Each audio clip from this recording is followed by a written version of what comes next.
ቀዳማዊና ዘመናዊ አብሮ ካለም ጋር የዘመነ የኮሙኒኬሽን ቴክኖሎጂ በየትውልዱ ሲሰጣል። ጤና ይስጥልን ክቡራትና ክቡራን ተመልካቾቻችን እንደምሰነበታችሁ። ይህ ሳምንታዊው የፍኖተ ኢንፎርሜሽን ኮሙኒኬሽን ቴክኖሎጂ ዝግጅታችን ነው። እነሆ ፕሮግራማችን ተጀምሯል። የዕለቱ መሰናዷችን የምንጀምረው በመረጃ ቴሌኮም ይሆናል። ራሄል ሙላት እንደሚከተለው ታቀርብናለች።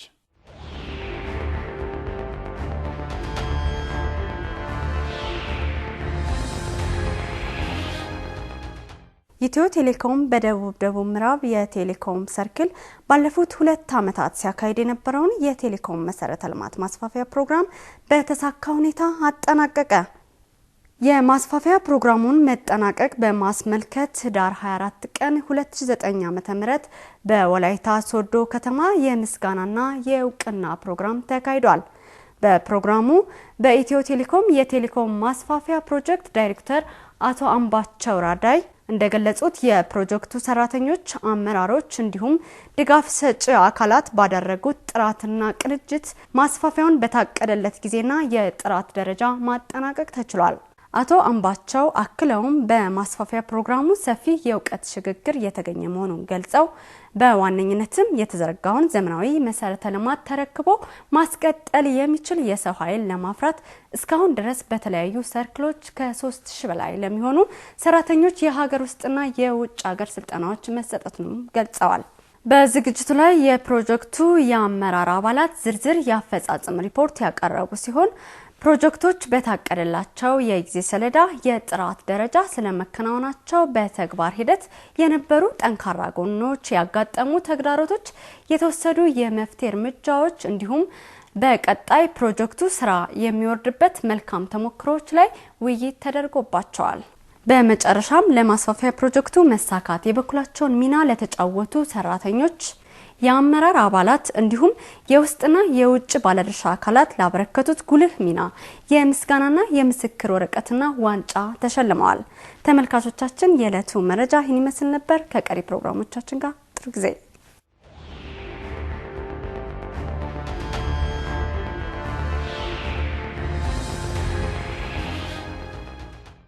የተከበራችሁ ተመልካቾቻችን ለሳምንቱ ያዝነው መረጃ ቴሌኮም ይህን ይመስል ነበር። እንግዲህ በተከታይነት ወደ እናንተ የሚደርሰው ዝግጅታችን ደግሞ ቴሌኮም በእድገት ጎዳና ነው።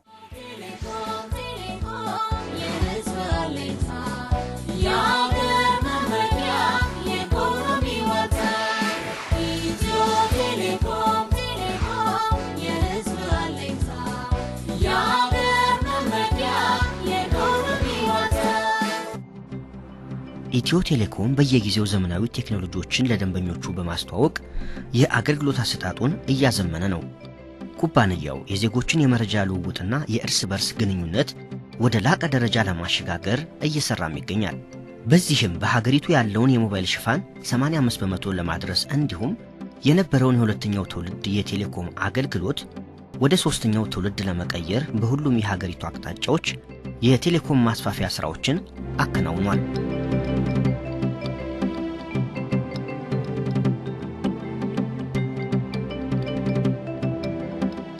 በደቡብ ሪጅን በተከናወነው የማስፋፊያ ስራ ደንበኞች የቴሌኮም አገልግሎቶችን በስፋት በጥራትና በአይነት ማግኘት ችለዋል።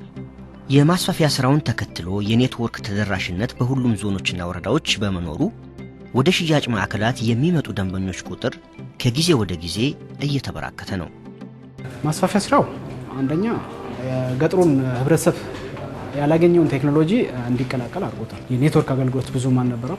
በዚህ ማስፋፊያ ግን ሙሉ በሙሉ ተደራሽነቱ የተረጋገጠ ሊሆን ችሏል ማለት ነው።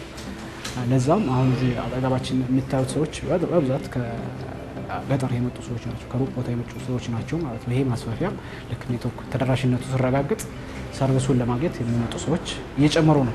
ተቋሙ የቴሌኮም አገልግሎት ተደራሽነትን ለማረጋገጥ የሽያጭ ማዕከላትን አቋቁሟል። የድርጅትም ይሁን የግለሰብ ደንበኞች በሁሉም የኢትዮ ቴሌኮም የሽያጭ ማዕከላትና በተቋሙ ዕውቅና ባላቸው ወኪል አከፋፋዮች ዘንድ በተዘጋጁላቸው የአገልግሎት መስኮቶች እየተጠቀሙ ናቸው። ሬዚደንሻል ከስተመሮች አንደኛ የሲም ቅያሬ እንሰራለን፣ አዲስ ሲም እንሸጣለን፣ አዲስ ዋይርለሶች የዋይርለስ አገልግሎት ሽያጭ እንሰጣለን። ማንኛውም ቅሬታም ካለ ተቀብለን የምናስተናግድበት ይሆናል ማለት ነው። እንደምታውቀው ላይ የሚስተናገዱት በሙሉ ኢንተርፕራይዝ ከስተመሮች ናቸው። ምንም የሚጠብቁት ወረፋ የለውም። ሁሉም አንድ ቦታ ላይ ነው የሚያገኙት። ቢል መክፈል ከፈለጉ አዲስ ጥያቄም ካላቸው እንደገና ደግሞ ያልተፈታላቸው አስተያየትም ወይም ደግሞ ያጋጠማቸው ችግር ካለ እዚሁ ይገልጹልናል። ወዲያውኑ እኛ ለሚመለከተው እኛውን ፈታውን ራሳችን ጋር ፈተን ከኛ በኋላ ደግሞ በሌላ ክፍል የሚፈታ ካለ እናስተላልፍላቸውና ተከታትለን ያንተ ጥያቄ እዚህ ጋር ደርሷል የሚለውን እዛው ባለበት በስልክ ደውለን ወይም ደግሞ በአካል ጎብኝተነው እናሳውቀዋለን ማለት ነው። ኢትዮ ቴሌኮም በሽያጭ ማዕከላት ለደንበኞች የሚሰጠውን አገልግሎት ቀልጣፋና አርኪ ለማድረግ ዘመናዊ አሰራርን ዘርግቷል። በተለይም የሲም ካርድ አወጣጥን ከተለመደው የወረቀት ሥራ እንዲላቀቅ ለማድረግ የሚፈጸሙ ውሎችን በኤሌክትሮኒክስ ወይም ኢካፍ አማካኝነት የኦንላይን ሲስተም አገልግሎት ሥራ ላይ አውሏል። በመሆኑም አገልግሎቱ የደንበኞችን እርካታ እንዲጨምር አድርጓል። መረጃን በአግባቡ ለመያዝም አስችሏል።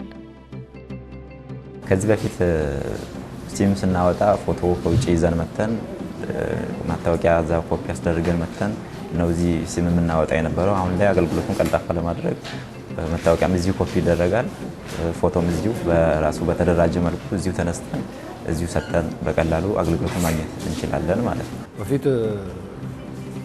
እንደውኑ የተቀላጠፈንትን አላናገኝ። በአሁኑ ወቅት ግን በጣም ተቀላጠፈ ሁኔታ ነው የሚያስተናግዱ ሰራተኞቹ። እኛም ደስተኛው ነው የምንጠቀመው። ኢትዮ ቴሌኮም የሽያጭ አገልግሎቱን ለማዘመን አዳዲስ ቴክኖሎጂዎችን ከመጠቀም ባሻገር ደንበኞች ጥያቄ፣ ቅሬታና አስተያየት ቢኖራቸው ለኢንተርፕራይዝ ደንበኞች 980 እና ለግለሰብ ደንበኞች ደግሞ 994 ነፃ የጥሪ ማዕከል አቋቁሟል። በዚህም የአገልግሎት ጥራትንና ተደራሽነትን ለማሻሻል በሚደረገው ጥረት አሰራሩ በተሻለ መንገድ ለደንበኞች እንዲያደርስ በማድረግ ላይ ነው። ኢትዮ ቴሌኮም የሕዝብ አለኝታ የአገር መመኪያ የኢኮኖሚ ወተት። ኢትዮ ቴሌኮም የሕዝብ አለኝታ የአገር መመኪያ። ተመልካቾቻችን በመከታተል ላይ ያላችሁት ሳምንታዊውን የፍኖተ ኢንፎርሜሽን ኮሚኒኬሽን ቴክኖሎጂ ዝግጅታችንን ነው። እስኪ ወደ ቀጣዩ መሰናዷችን ደግሞ እንሻገር። ቴሌኮምና ቴክኖሎጂን የምናገኘው ቴሌኮምና ቴክኖሎጂ ለዚህ ሳምንት ትኩረት የሚያደርገው የኮምፒውተርን አጀማመር፣ እድገት እንዲሁም አሁን የደረሰበትን እመርታ የሚያስቃኘን ይሆናል። አብረን እንከታተል። ከተማው እዚያ በገጠሩ ለከተሜ ላሷተሩ ለሰው ቴሌኮም ሁሉም በየአገሩ በየቀየው በየአድባሩ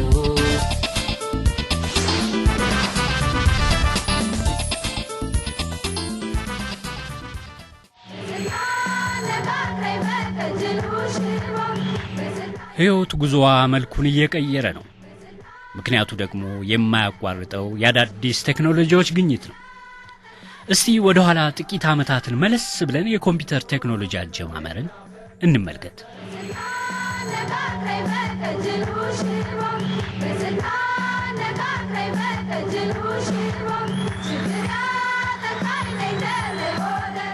ዜድ የተባለው ኮምፒውተር የተፈጠረው በ1930ዎቹ ነው።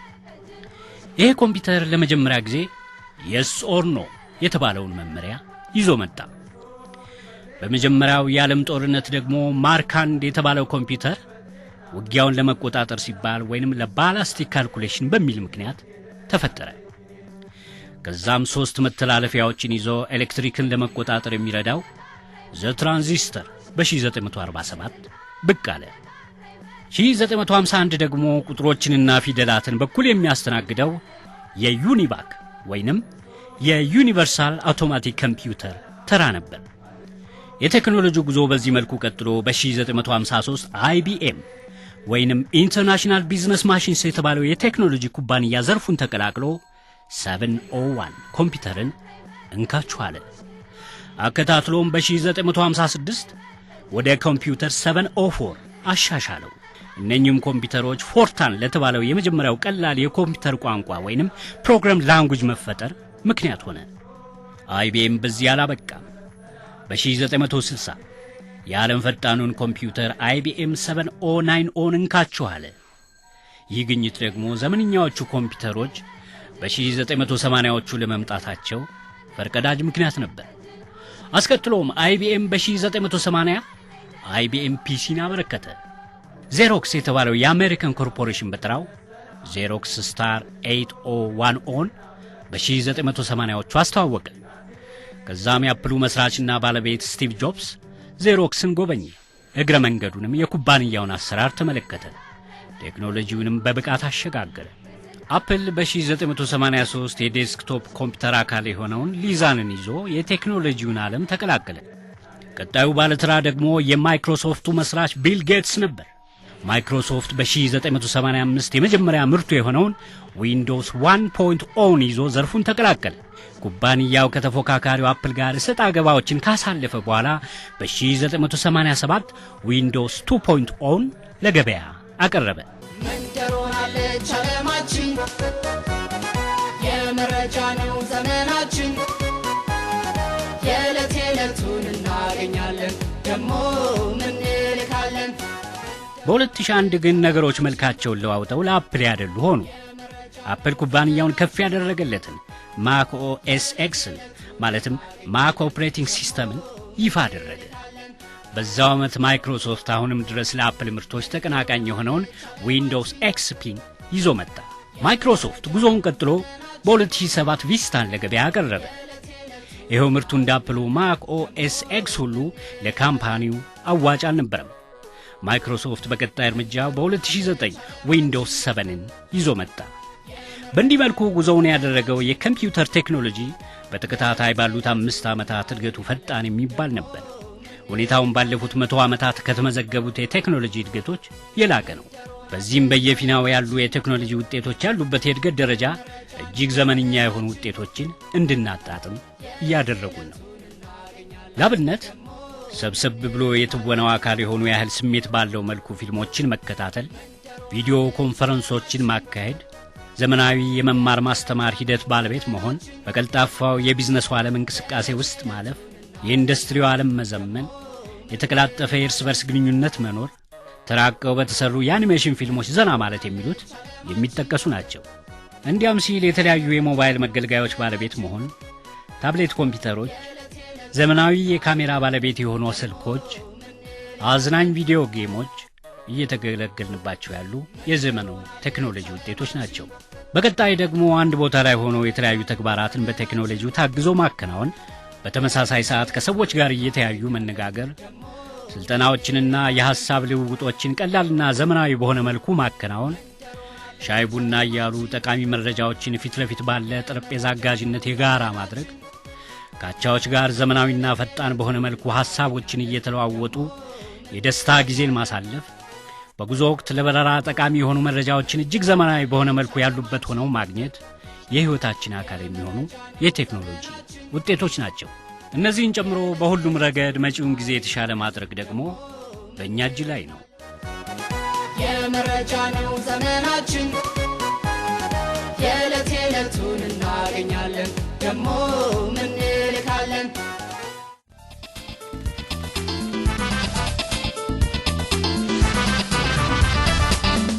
በከተማው እዚያ በገጠሩ ለከተሜው ላሷደሩ ለሰው ቴሌኮም ሁሉም በያገሩ በየቀየው በያድባሩ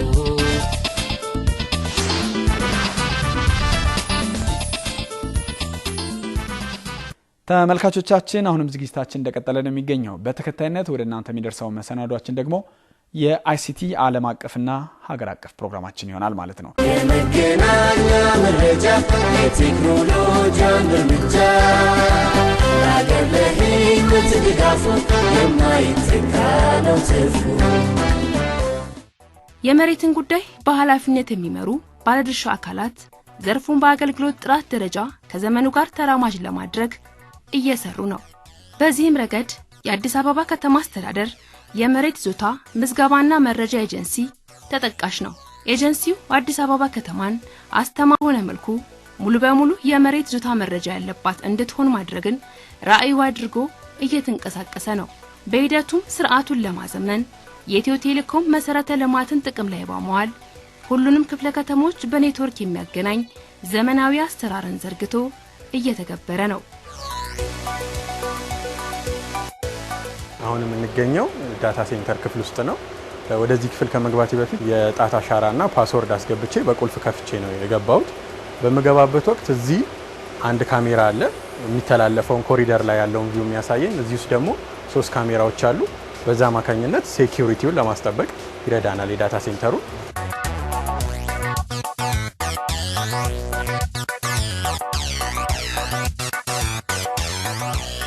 ይህ የመረጃው ማዕከል አገልግሎቱ ዘርፈ ብዙ ነው። ሙሉ በሙሉ በማኑዋል ብቻ የነበረውን የመሬት ባለቤትነት ማረጋገጫ አገልግሎትና ሌሎችንም የተቋሙን አሰራር ዘመናዊ አድርጓል። እዚህ ክፍል ውስጥ አፕሊኬሽን ሰርቨሮች አሉ፣ ዳታቤዝ ሰርቨሮች አሉ፣ ኦጂሲ ሰርቨሮች አሉ እና አክቲቭ ዳይሬክተሪ ሰርቨር አለ። እነዚህ ምንድነው ጥቅማቸው?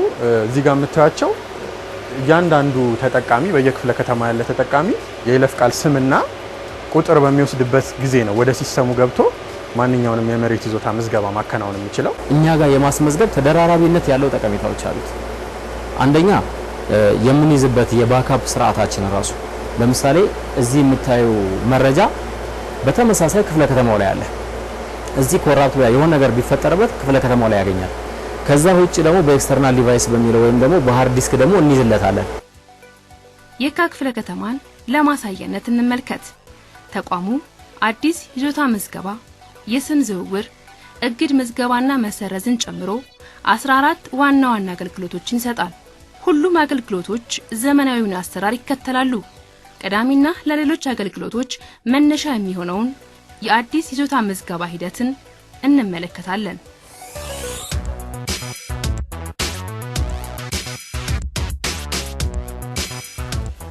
የመሬት ነክ መረጃዎች ጉዳይ ጥንቃቄን የሚፈልጉ እንደመሆኑ መጠን አዲስ ይዞታ ምዝገባው የሚያልፍባቸው ቅደም ተከተሎች አሉ። በየደረጃው ያሉ ሰነድ አጣሪዎችን፣ በመብት ምዝገባ ኬስ ቲም ስር የሚከናወኑ ተግባሮችንና ሌሎች አስፈላጊ ሂደቶችን ማለፍ የግድ የሚል ነው። ባህር መዝገብ ላይ ያለው ጠቀሜታ ከሲስተሙ ጋር ተዛማጅነት ነገር አላቸው። በአካል እዚሁ ጋር መጥቶ ባለ ይዞታ ወይም በተወካዩ በህጋዊ ወኪሉ አማካይነት አረጋግቶ መፈረሙ ለባለ ይዞታው ዋስትና ማለት ነው። እዚህ የስራ ዘርፍ ላይ የሚሰራው ያው ካርታ መስራት ነው። ከሰነድ አጣሪ የመጣ መረጃ ይኖራል። ይሄ ማለት ነው ይህን መረጃ ወደ ሲስተም ስፔሻል በሆነ መልኩ ኤዲት የማድረግ ስራ ነው የሚሰራ ማለት ነው። እዚህ ላይ ቼክ የምናደርገው አንድ በማኑዋል አርክጂአይኤስ የሚባል ሶፍትዌር አለ። እሱን ሶፍትዌር ተጠቅመን የቅየሳ ዳታውን ኦቨርላፕ አድርገን ቼክ እናደርጋለን። የካሬ ሜትር ዲፈረንስ ልዩነት አለው የለውም የሚለውን እና የአድራሻ ስርዓቱን ከአርክጂአይኤስ ከዚህ ላይ ነው የምንወስደው ማለት ነው። ለምሳሌ አሁን እቺን ብንወስድ የዚህኛው አድራሻ 3931 ነው የሚሆነው ማለት ነው እና ብሎኩን አድርጌ ከዚህ ወስዳለሁ። ከዚህ በኋላ ምንድነው የሚሆነው ወደ ምዝገባ ነው ማለት ነው የሚሄደው።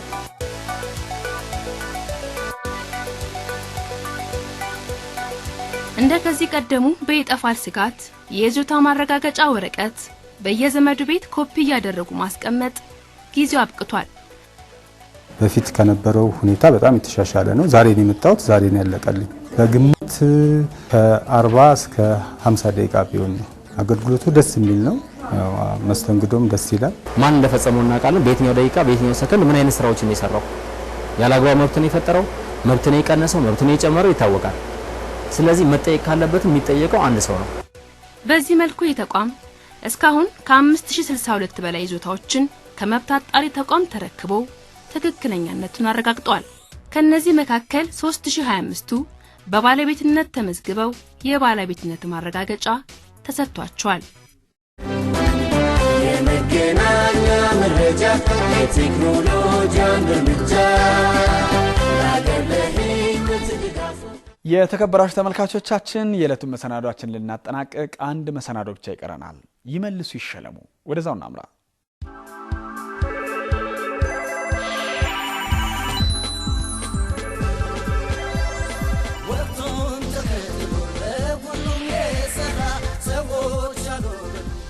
የባለፈው ሳምንት ጥያቄያችን የነበረው የሞባይል አገልግሎት በኢትዮጵያ መቼ ተጀመረ የሚል ነበር። ትክክለኛው ምላሽ ግንቦት 19 ቀን 1991 ዓመተ ምህረት የሚል ነው። ወደዚህ ሳምንት ጥያቄያችን እንሻገር።